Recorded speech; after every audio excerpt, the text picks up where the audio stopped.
Good evening from Augusta National Golf Club. I'm Wrdw. It's moving day at the 89th Masters Tournament. There are a lot of storylines to get to, but first we'll toss things over to your first alert meteorologist, Emily Acton. Emily, a beautiful day out here for the third round of the Masters Tournament. Yeah, definitely is, Will. I am jealous that you are out there. I'm sure it has been a beautiful day, and hey, great news. It's going to stay beautiful for your day tomorrow as well. Going to start off a little bit chilly, but I think most of us will welcome it. Pretty seasonable for this time of year. We're expecting to see those lows in the middle 40s for us, so not too terribly freezing, but just know it is going to be a chilly start to your day. But hey, we're going to warm up nicely. By the time the afternoon rolls around, we're going to see those high temperatures peak in those upper 60s, low 70s for most of us, right around that 71-degree mark. So again, if you have any outdoor plans, it is going to be a beautiful day for that. And we're going to see great temperature and great weather for the rest of the week. I'll get to that in just a minute. Well, you couldn't ask for a better start to the weekend here at Augusta National. We have a lot of big moves being made by a lot of big names at the top of the leaderboard. That's right. Well, yesterday was packing day, and we're going to call today, of course, moving day, because there were plenty of golfers moving up on that leaderboard. And now there are just 18 holes left, deciding who is going to be the golfer walking out of here with a green jacket and writing their name in Augusta National Golf Club immortality. Let's go ahead and look at those leaders after round three here. Rory McIlroy, the man from Northern Ireland, still chasing that green jacket. He shot back-to-back rounds of 66. He is sitting at 12 under par with a two-shot lead over Bryson DeChambeau, who had a gutsy birdie putt at number 18 to finish out his day. DeChambeau 10 under, Connors 8 under. Corey Connors, slow and steady, wins the race, but he is at 8 under and in solo third. Moving on to the other 7 just below. Scotty Scheffler, as you just saw, did not have the most impressive day out there, but he's doing fine. Justin Rose, we're going to get to him in a minute. Tough day out there for Rosie, but hey, it's anybody's game still. Rory only has a 2-shot lead. We'll see what happens on Sunday.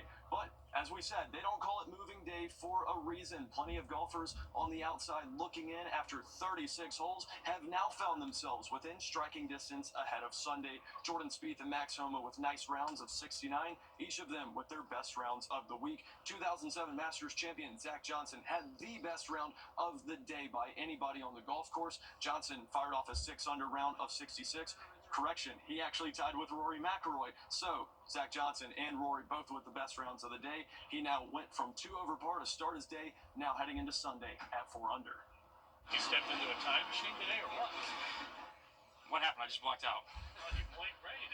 I don't want to say I've seen it coming, because that's not what I'm trying to. I've seen the work and the results of hitting the face and seeing the line on putts. Not this week, but weeks prior. I've seen it. It just hasn't showed. Now looking at your Georgia golfers here, Harris English finishing his third round. He is sitting at even over par, 1 over on the day, and we had a couple of golfers out there, 3 of them that missed the cut and are no longer playing the weekend. Yeah, I took on some shots, just didn't pan out. Just one of those days, you got to have a low one to get back in contention, and some shots go 50-50. Shot on 11, shot on 16, shot on 15. I'm trying to make a move and just didn't execute. Now, Justin Rose, as I said, led this tournament after 36 holes. That, as you just saw, no longer the case throughout his last 10 years. Saturday is usually the round that the Rose tends to wilt. Rosie shot 75 in round 3, moving him from solo first to tied 6th, heading into Sunday. Now to the elephant in the room. This is Rory McIlroy's 17th Masters appearance, and it's by far his best third round showing here in Augusta since 2011. Rory was lights out from the moment his round started this afternoon, shooting 5 under par in his first 5 holes. Now the man seeking his first Masters win now has, as I said, a 2-shot lead over Bryson DeChambeau heading into tomorrow. Now, Will, this isn't just about a Masters win. Of course, not everybody out here wants to play for money, but whoever walks away from this tournament with a victory is getting a green jacket and $4.2 million off of this golf course. And one guy looking to do that, of course, is Bryson DeChambeau. We saw him birdie on the 18th green there to put himself in great position heading into the final round on Sunday tomorrow. And he's really had a roller coaster of a career. He tied for 6th at last year's Masters, but now he's become a patron favorite out here. He's known as the mad scientist. I was a little skeptic.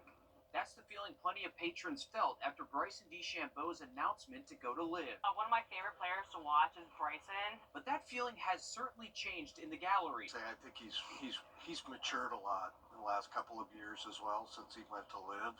DeChambeau seemingly rose from the bottom to quite literally the top of leaderboards. He's just become more personable and likable.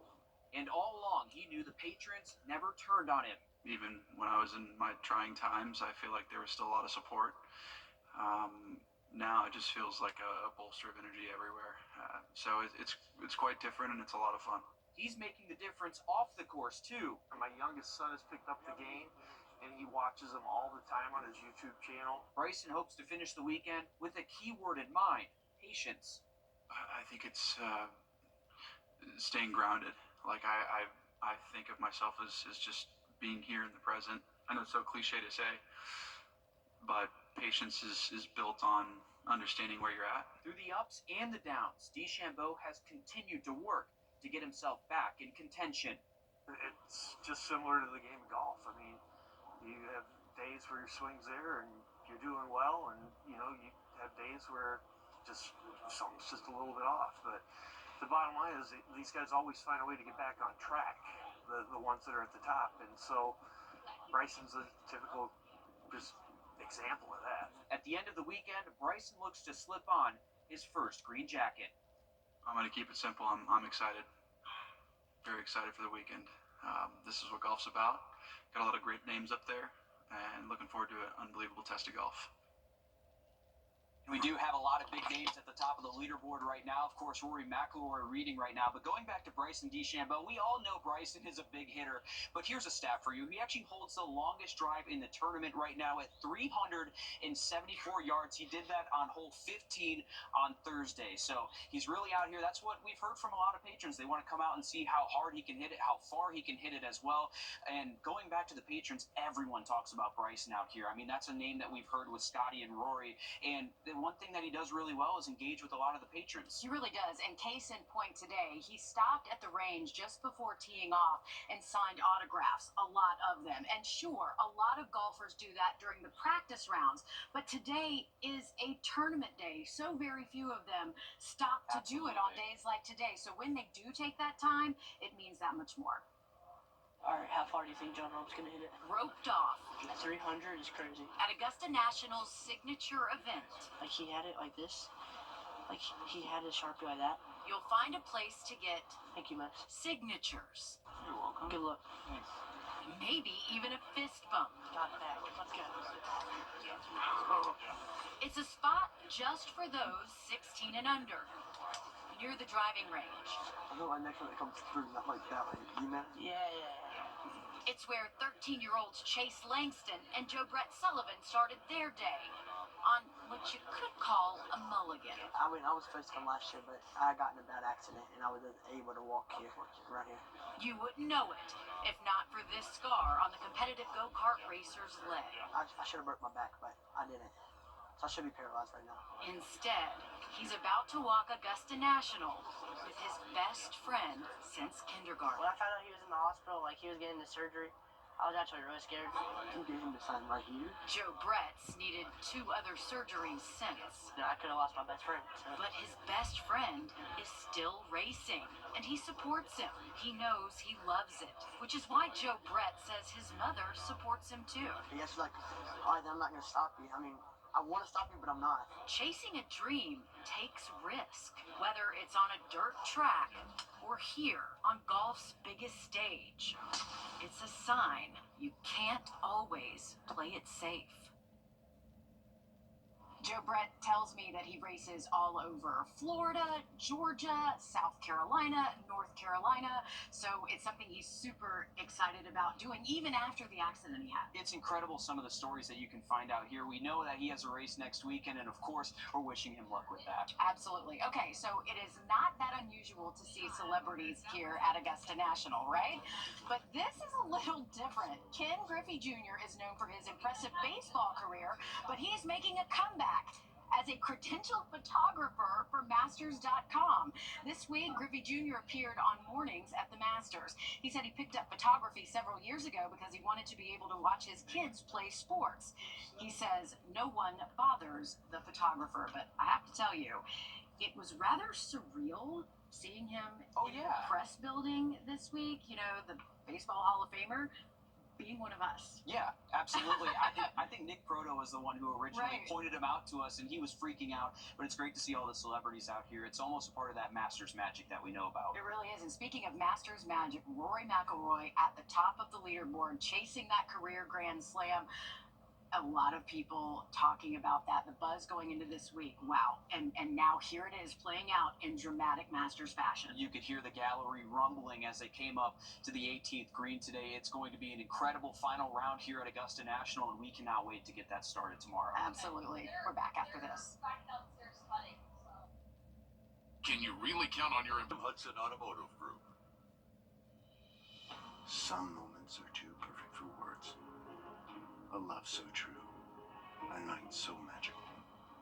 At Windsor Jewelers, we help you find the ring that tells your love story. A ring as timeless as your forever. Because when the moment is right, only the perfect ring will do. Windsor Jewelers, where forever begins.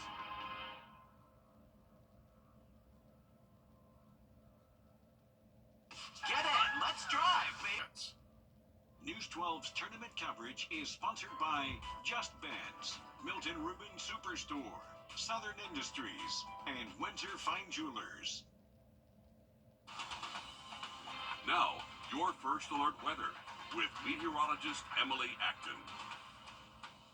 Well, we've had a beautiful Saturday for us here across the CSRA, and taking a look at a little bit of traffic here. The Masters must have just let out, and again, that will continue as we go throughout the evening, but comfortable conditions outdoors, 67 current temperature right now. Those winds coming from the northeast at about 6 miles per hour, so things are calm, a little bit cloudy out there, but otherwise dry, and we're expected to stay dry overnight tonight and throughout the day tomorrow. So we'll drop off. It'll get a little bit chilly overnight tonight, right around that 40-degree mark for most of us, but that cloud cover will start to clear out, and again, that's going to help us drop off a little bit those temperature-wise. But tomorrow, not super bad in terms of wind speed. Wind gusts could get up to 10, maybe 15 at times, but Monday, that's when we'll see those wind gusts really start to heighten, anywhere from 20 to 25 miles per hour. So if you're spending any time outdoors tomorrow, it's going to be a beautiful day. Again, we're going to warm up into those lower 70s for us.